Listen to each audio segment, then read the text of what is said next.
又到我哋學習嘅時候啦。今日我哋係學英文課，都係有關於交通工具。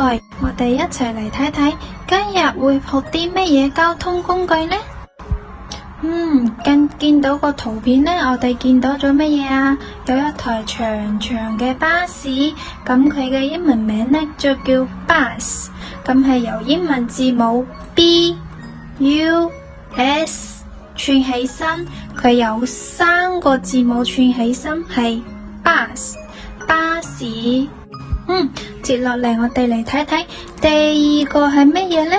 我見到佢係一台細架嘅車喎，咁佢嘅英文名呢叫 car， 佢係由英文字母 C、A、R car 3個字母組成，佢係汽車。我哋再睇睇下一張圖片，佢係咩呢？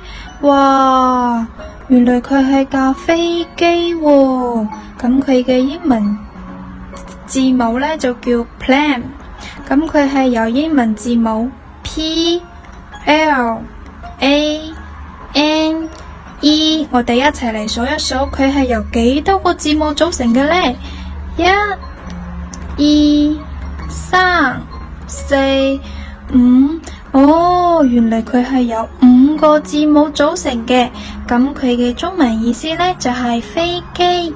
咁今日呢，我哋就學識咗3個英文生字，咁第一個係 bus， 第二個係 car， 第三個係 plane。咁嚟接落嚟呢，我哋嘅練習紙上邊呢係有好多唔同嘅字母喺度。咁我哋啱先都講咗，我哋今日係要學 bus、car 同埋 plane。咁請爸爸媽咪呢幫手幫小朋友喺自己嘅練習紙度，或者係俾張紙仔度寫啲字母落嚟，等佢自己進行串，可以一齊玩遊戲。今日我哋就學到呢度，下堂課再見。